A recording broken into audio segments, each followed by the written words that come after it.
The print in the mud was the size of a dinner plate. Boone Carter crouched beside it, running his weathered fingers along the edge of something that shouldn't exist. Not here. Not anywhere he'd ever seen in 30 years of ranching. The depth alone told a story no one wanted to hear. Whatever made this track weighed more than 3 horses combined. His neighbor Clyde Baxter stood behind him, hat in hand, face pale as morning frost. "Boone, that thing's been circling my property for 2 nights. My cattle won't even graze the north pasture anymore." But that wasn't the strangest part. The strangest part was how the tracks just appeared. No trail leading to them.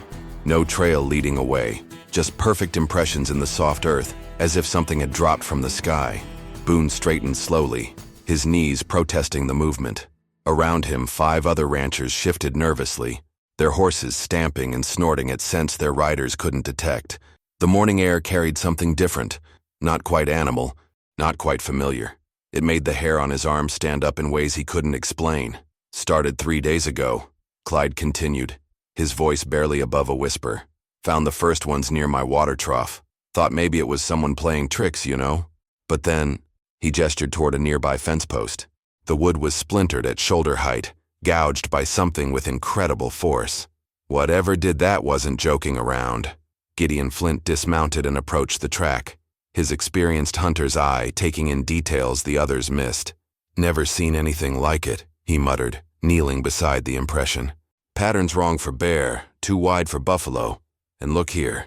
He pointed to marks within the print, deep scratches that looked almost deliberate. "These gouges, they're not from claws. They're from something else entirely." The silence stretched between the men like a taut rope. Each rancher had found similar tracks on their property over the past few days, but none wanted to be the first to voice what they were all thinking. The tracks were appearing closer to the houses each night, closer to where families slept. Boone's jaw tightened as he studied the print again. His ranch bordered the vast wilderness to the north, thousands of acres of untamed territory where few men dared venture. If something was out there, something big enough to leave marks like these, it would have plenty of places to hide during daylight hours. "We could wait," suggested Tom McKinley, the youngest of the group. "Maybe it'll move on, find somewhere else to hunt. And maybe it won't," Boone replied, standing and brushing dirt from his hands. "Maybe next time we find tracks, they'll be leading right up to someone's front door." He looked at each man in turn, seeing his own determination reflected in their worried faces. "I'm going after it." The words hung in the air like smoke from a campfire. Clyde stepped forward, shaking his head. "Boone, we don't even know what we're dealing with. Could be dangerous." "It's already dangerous," Boone said quietly. "Question is whether we face it on our terms, or wait for it to choose the time and place." He walked to his horse and checked his rifle, the familiar weight of the weapon providing some comfort. "I'll follow the trail north, see where it leads." But as he prepared to mount up, Gideon's voice stopped him cold. "There's something else you should know." The hunter's face was grim as he pointed toward the horizon. "These tracks, they're not the only ones." The second set of tracks told a different story entirely. Gideon led the group 50 yards east, where the morning sun revealed another series of impressions in the damp earth. These were smaller, more human in shape, but wrong in ways that made Boone's stomach tighten. The stride was too long, the depth too great for any man he'd ever known. "Found these yesterday," Gideon said, his voice steady but his hands trembling slightly as he pointed. "They follow the big ones for about a quarter mile, then branch off toward the river." He paused, swallowing hard. Like whatever made them was hunting the first creature. Clyde backed away from the prints, his face pale. "You're saying there's 2 of them out there?" "Could be more," Gideon replied grimly. "I only followed them so far before." He gestured toward a nearby tree. Long scratches marked the bark at head height, deep gouges that spoke of desperation or fury. Something had a fight here, recent by the look of it. Boone knelt beside the smaller tracks, his mind racing. The pattern suggested intelligence, purpose. These weren't the random wanderings of an animal. They were calculated, methodical. Whoever or whatever made them was tracking the first creature with the skill of an experienced hunter. "We need to head back," Tom said, his young voice cracking with barely controlled fear. "Get the women and children to town until this settles." "Won't settle," Boone muttered, studying the tracks more closely. Something about them nagged at him, a detail his subconscious recognized but his mind couldn't quite grasp. "Not until we know what we're dealing with." He stood and walked to his horse, checking his supplies. Water for 2 days. ammunition, rope, and dried provisions. Enough to follow the trail wherever it led. The other ranchers watched him with a mixture of admiration and concern. "At least take someone with you," Clyde pleaded. "Gideon knows these tracks better than anyone." Gideon stepped forward, his weathered face set with determination. "I'll go. Been hunting these territories for 20 years. Know every canyon, every water source." He paused, meeting Boone's eyes.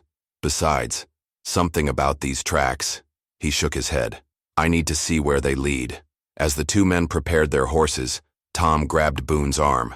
"What do I tell Mercy if you don't come back?"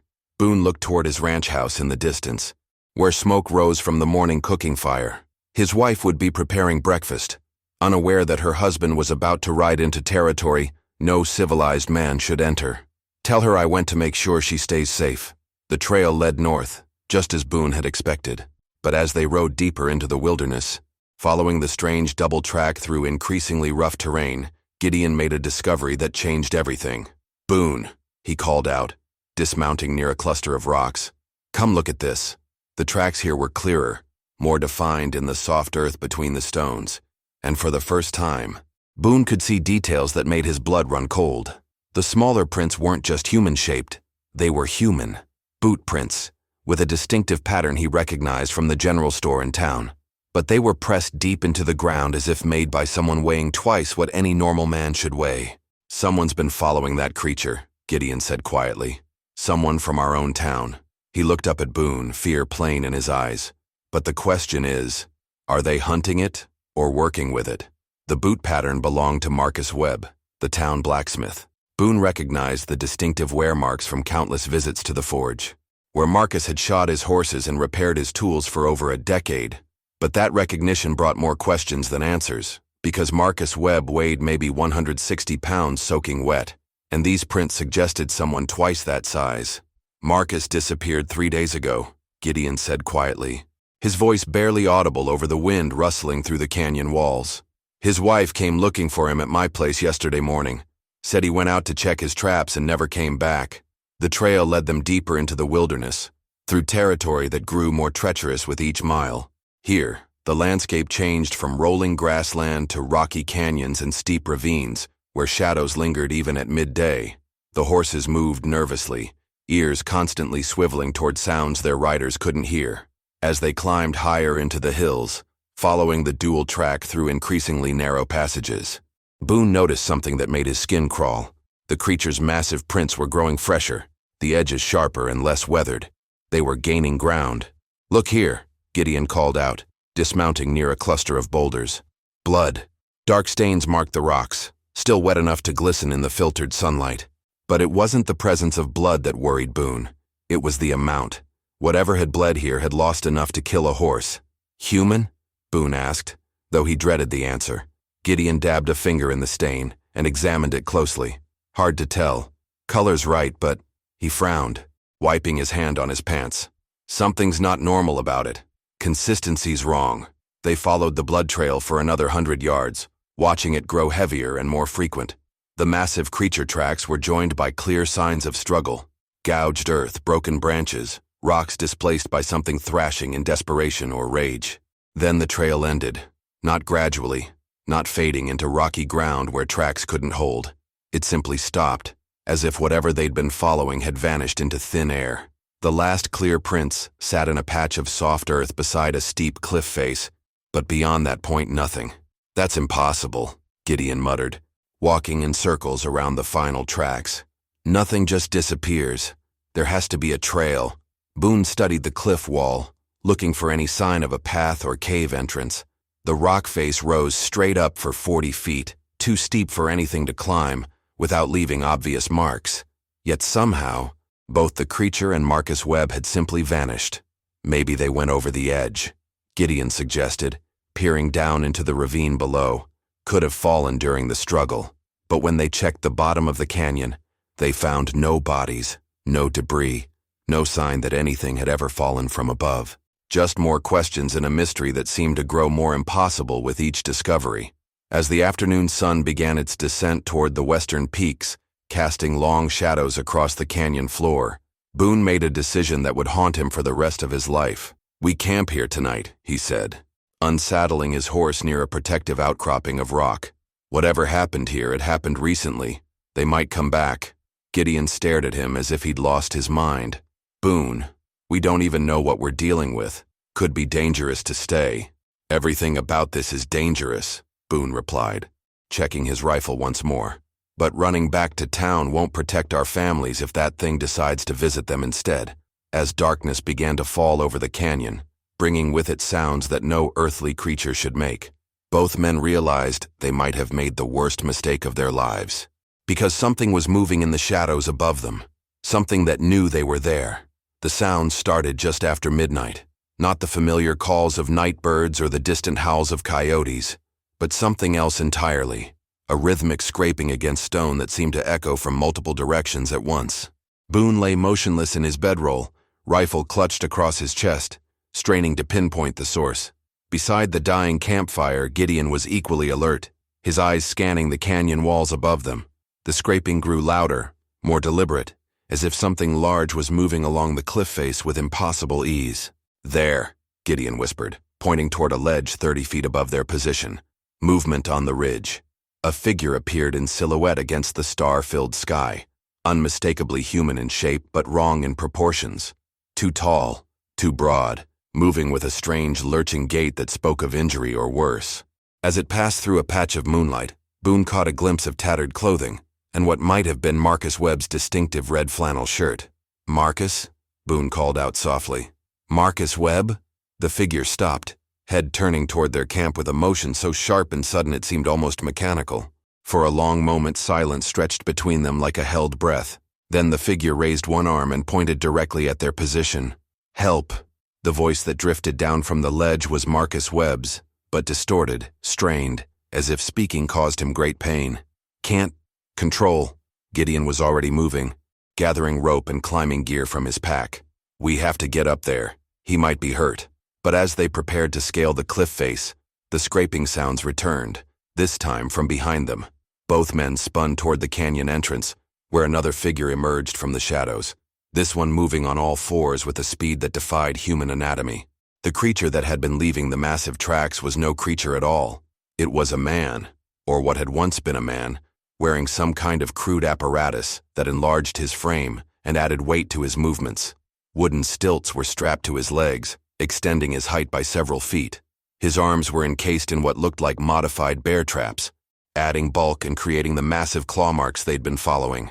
"What in God's name?" Gideon breathed, raising his rifle. The man in the contraption moved with surprising agility, despite the bulky equipment. His face, when caught in the firelight, showed signs of severe injury. Deep cuts, swollen features, eyes that held a mixture of pain and desperate intelligence. "Don't shoot," Marcus called down from the ledge, his voice growing stronger. "He's not dangerous. Not anymore." "Marcus, what's happening here?" Boone demanded, keeping his rifle trained on the approaching figure. "What is this?"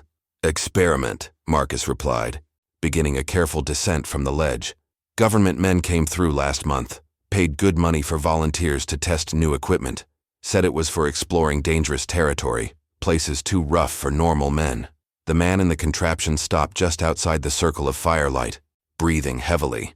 Up close, Boone could see the apparatus was ingeniously crafted, metal and wood working together to create an artificial creature of impressive size and strength. But the cost to the man wearing it was obvious. His skin was raw where the straps rubbed, his breathing labored from the weight. "They lied to us," Marcus continued, reaching the bottom of the cliff.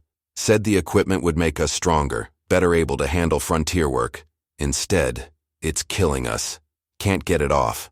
Locks are designed to prevent removal." "How many of you?" Gideon asked, though he dreaded the answer. "Started with 6, Marcus replied. "This is Samuel Chen from the mining camp. The others," he gestured toward the deeper canyon.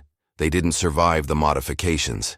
As the terrible truth sank in, Boone realized their real problem was just beginning, because in the distance he could hear the sound of approaching horses. The government men were coming back to check on their experiment, and they wouldn't want any witnesses to what they'd done. If this story is touching you in any way, don't forget to hit the like button, share it with someone who loves a good Western tale, and subscribe to the Western Redemption channel. Every single day at exactly 1 p.m., a brand new story drops. packed with emotion, justice, and redemption. So turn on the notification bell and don't miss the next chapter, because out here in the West, no one waits around.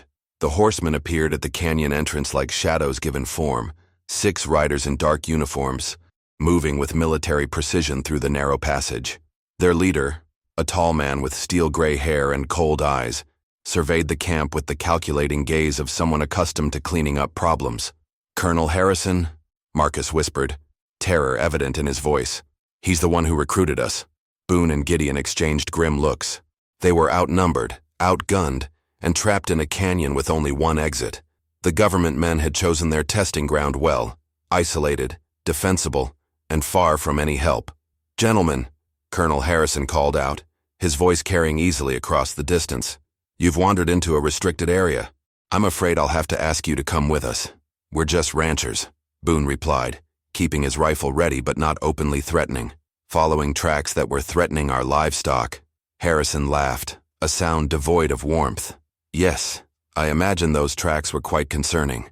My apologies for the inconvenience they caused." His eyes moved to Marcus and Samuel Chen, still trapped in his mechanical apparatus. "I see you've met our test subjects. Brilliant work, really. Combining human intelligence with enhanced physical capabilities. You're torturing these men," Gideon accused, his voice tight with anger. "Advancing the frontier," Harrison corrected smoothly. "Imagine the possibilities. Soldiers who can traverse any terrain, carry impossible loads, survive in conditions that would kill ordinary men. The applications for Western expansion alone justify the research." Samuel Chen made a sound that might have been laughter or sobbing. The apparatus that enslaved him creaked and groaned with each movement, a constant reminder of his mechanical prison. "The locks, Marcus," Boone said quietly. "How do we get them off?" "Special key," Marcus replied, his hope flickering. "Harrison keeps it on a chain around his neck." The colonel's smile widened. "How observant." "Yes, the removal process requires careful supervision. Premature extraction can be fatal." He gestured to his men, who began spreading out to surround the camp, "which is why we maintain strict control over our subjects." "Subjects," Gideon spat. "These are human beings." "They were volunteers," Harrison said dismissively, "paid handsomely for their participation. The fact that some couldn't handle the modifications is unfortunate but expected. Science requires sacrifice." Boone studied the approaching soldiers, calculating angles and distances. The canyon walls provided some cover, but not enough for a prolonged fight. Their only advantage was local knowledge and the element of surprise, if they could create enough chaos to reach Harrison and get that key. "What about our families?" Boone asked, stalling for time while Gideon quietly repositioned himself behind a boulder. "Our communities? You can't just make people disappear without consequences." "Actually, I can," Harrison replied. "Official reports will show that you encountered dangerous wildlife during your expedition. Tragic accidents happen frequently on the frontier." He raised his hand, preparing to signal his men. "Now, if you'll just put down your weapons." That's when Samuel Chen made his move. The man trapped in the mechanical apparatus suddenly charged toward the government soldiers with desperate fury. His artificial claws raked across the nearest horse, sending rider and mount tumbling into the canyon wall. The animal's screams echoed off the rock faces, adding to the chaos as other horses reared and bucked. "Now!" Boone shouted, using the distraction to sprint toward Harrison's position. But the colonel was already drawing his sidearm, and his remaining men were recovering quickly from the initial surprise. A gunshot echoed through the canyon, followed by another. Someone cried out in pain, though in the darkness and confusion, it was impossible to tell who had been hit. As Boone dove for cover behind a fallen log, one terrible thought dominated his mind. Even if they survived the next few minutes, Harrison's threat about their families was all too real. The government men had already proven they would kill to protect their secret, and Mercy was alone at the ranch, with no idea that her husband's simple tracking expedition had uncovered a conspiracy that reached far beyond their peaceful valley. The gunshot that rang out belonged to Gideon, and his target wasn't Harrison or his men. It was the lock mechanism on Samuel Chen's apparatus. The hunter's precise shot shattered the metal restraint, sending sparks flying as the mechanical prison began to fall away from the tortured man. Samuel collapsed to his knees. Free for the first time in weeks, But his liberation came at a cost. 2 of Harrison's soldiers were already moving to flank their position, while the colonel himself had taken cover behind his horse, pistol trained on Boone's hiding spot. "Clever," Harrison called out, his voice carrying a note of grudging respect. "But ultimately pointless. Even if you free both subjects, you can't protect your town from what's coming."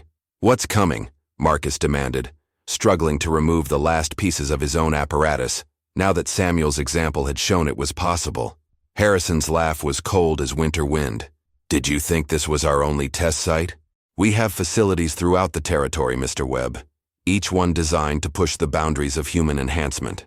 He paused, reloading his weapon with practiced efficiency. "Your little valley was selected specifically because of its isolation, perfect for field testing once we complete the prototype phase." The implications hit Boone like a physical blow. This wasn't just about Marcus and Samuel. It was about turning their entire community into unwilling test subjects for Harrison's twisted experiments. Every man, woman, and child he'd sworn to protect was at risk.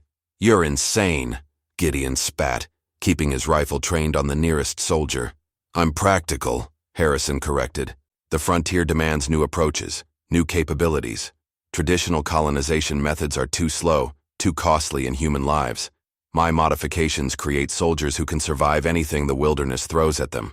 "By torturing innocent people," Boone said, using the cover of conversation to inch closer to Harrison's position.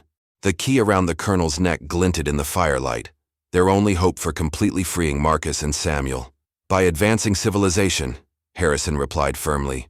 "History will vindicate my methods, Mr. Carter. Your sacrifice will serve a greater purpose." That's when Marcus Webb proved that weeks of forced mechanical enhancement had left him with more than just physical scars. The blacksmith had spent his captivity studying every component of the apparatus that imprisoned him, memorizing weak points and failure modes with the analytical mind that made him excellent at his trade. "Samuel," Marcus called out quietly, "the power source. Remember what I told you about the central coupling?" Samuel Chen, still weak from his ordeal, but burning with righteous anger, understood immediately. Both men moved in coordinated fashion toward the abandoned pieces of their mechanical prisons, searching through the debris for specific components. "Stop them," Harrison ordered, but his soldiers were too far away to intervene quickly. The 2 former prisoners grabbed handfuls of the apparatus's internal mechanisms, springs, gears, and metal fittings designed to amplify human strength. But instead of weapons, they were fashioning something else entirely. A crude but effective explosive device using the apparatus's own power systems. "You want to test enhanced capabilities?" Marcus called out, holding up the improvised device. "Let's test this." The threat was clear. The explosion would bring down half the canyon wall, burying everyone, government men and rescuers alike, under tons of rock. It was a desperate gambit, but it would also send a clear message. The people of their valley would not submit to being used as test subjects. Harrison's face went pale as he realized the implications. His carefully planned operation was falling apart, and his test subjects had turned his own technology against him. "You're bluffing," he said, but his voice lacked conviction. "Try me," Marcus replied grimly. Then, looking directly at Boone, he added the words that would change everything. "The key, Colonel. Toss it over here, or we all go down together."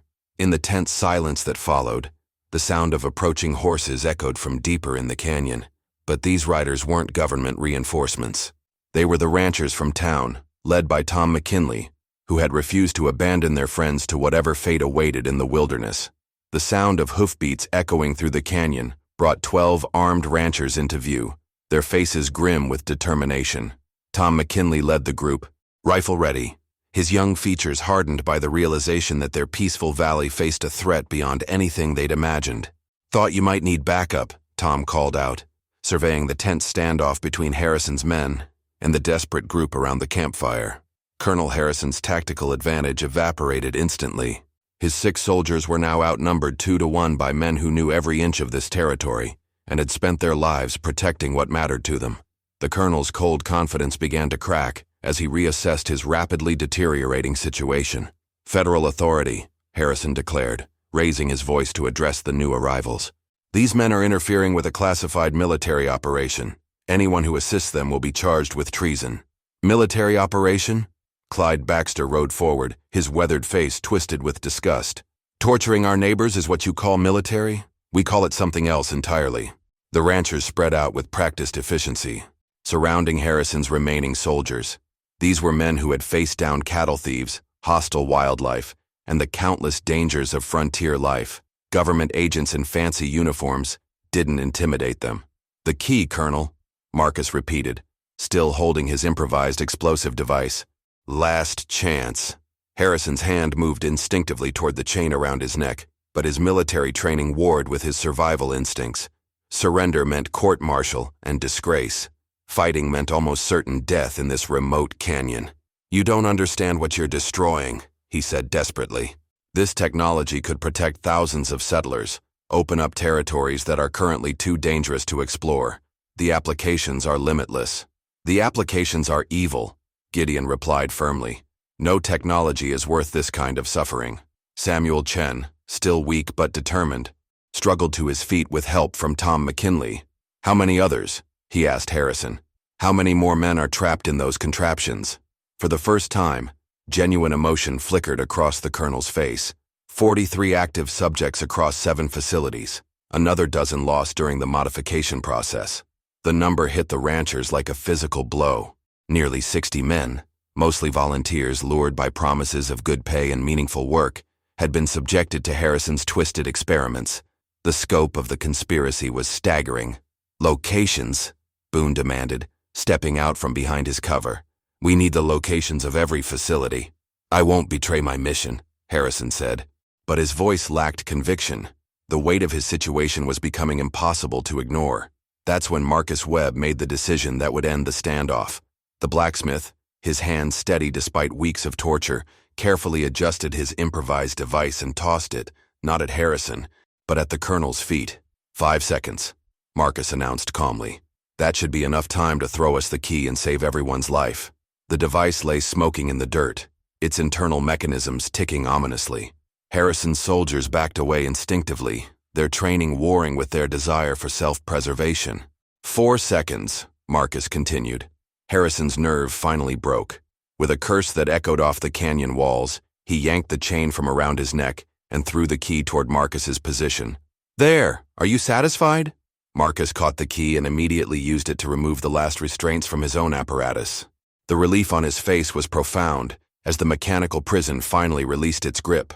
Samuel Chen wept openly as the same key freed him from his remaining bonds.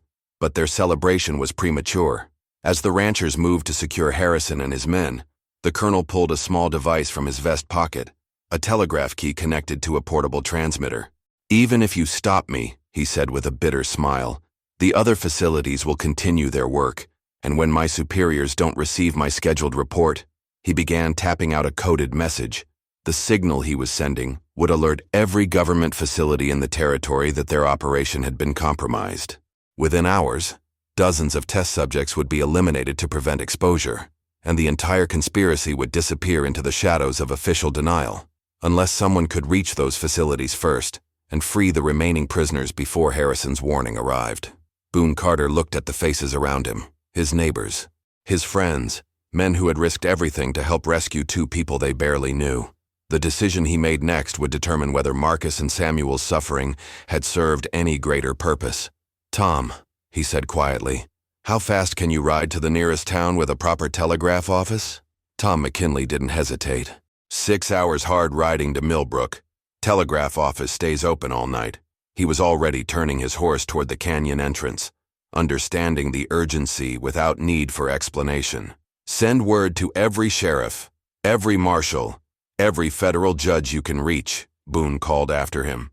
"Tell them where to find Harrison's facilities and what they'll discover there." But Harrison was still tapping out his warning signal, his fingers working frantically on the telegraph key. Each coded message sent could seal the fate of dozens of imprisoned men. Gideon solved the problem with characteristic directness, a well-placed rifle shot that shattered the transmitter into useless pieces. "Should have done that first," the hunter muttered, but it was too late. Harrison's bitter smile suggested he'd managed to send at least part of his warning. 2 facilities, the colonel said with satisfaction. Eastern Territories got the full alert. They'll begin immediate termination protocols. He looked around at the grim faces surrounding him. "Congratulations, gentlemen. Your heroic rescue just condemned 26 men to death. The weight of that revelation might have crushed lesser men, but these were frontier ranchers who had learned to fight impossible odds. Marcus Webb, freed from his mechanical prison but still bearing its scars, stepped forward with the key that had liberated him. "Then we better move fast," he said simply. "Colonel, you're going to tell us exactly where those facilities are located, and you're going to help us reach them before your termination order gets carried out." "I'll do no such thing," Harrison replied defiantly. Samuel Chen, still weak but burning with righteous anger, had other ideas. The former prisoner approached one of the dismantled mechanical apparatus and began reassembling key components. "Funny thing about being trapped in one of these contraptions for weeks," he said conversationally. "You learn how they work. Every joint, every pressure point, every way they can cause pain." Harrison's defiance cracked as he watched Samuel methodically construct what was clearly a torture device. "You wouldn't dare. For 26 innocent men," Samuel replied grimly. "Try me." It took less than 5 minutes for Harrison to provide complete details about every facility, including the locations, security measures, and communication schedules. The nearest installation was only 3 hours away, close enough to reach before the termination order could be fully implemented. The ranchers split into 3 groups. Clyde Baxter led one team toward the eastern facility, while Gideon took another group to the northern territories. Boone remained behind with Marcus and Samuel to secure Harrison and ensure the colonel couldn't send any additional warnings. What followed was a coordinated rescue operation that would become legendary throughout the territory. The ranchers struck each facility with precision and determination, overwhelming surprised guards and freeing prisoners who had given up hope of ever seeing freedom again. By sunrise, 41 of the remaining test subjects had been liberated and were receiving medical attention in towns throughout the region. The 2 men who couldn't be saved had already succumbed to their injuries before the rescue teams arrived, but their deaths were not in vain. They provided crucial testimony about the scope of Harrison's experiments. Colonel Harrison and his surviving men were turned over to federal marshals, who arrived within days of Tom McKinley's telegraph messages. The resulting investigation revealed a conspiracy that reached deep into government circles, leading to courts-martial, prison sentences, and reforms that would prevent such atrocities from recurring. Marcus Webb returned to his blacksmith shop, though he would never again work with mechanical devices without remembering his ordeal. Samuel Chen used his compensation money to establish a sanctuary for other victims of the experiments, ensuring they received proper medical care and support. As for Boone Carter, he stood on his ranch porch 3 weeks later, watching his cattle graze peacefully in pastures that had once been threatened by mysterious tracks. The massive prints that had started their adventure were gone, filled in by rain and time, leaving no trace of the horrors they had represented. Mercy joined him on the porch, her hand finding his as they watched the sun set over their valley. "Any regrets?" she asked softly. Boone considered the question seriously. The adventure had cost him sleep, safety, and peace of mind, but it had also saved dozens of lives and protected their community from a threat they never could have imagined. "None," he said finally. "Sometimes a man has to follow the trail, no matter where it leads." The monster-sized tracks had indeed led him to a monster, but not the creature he'd expected to find. The real monster had been human cruelty disguised as scientific progress, and it had taken ordinary men with extraordinary courage to stop it. In the distance, a coyote howled its ancient song to the evening stars.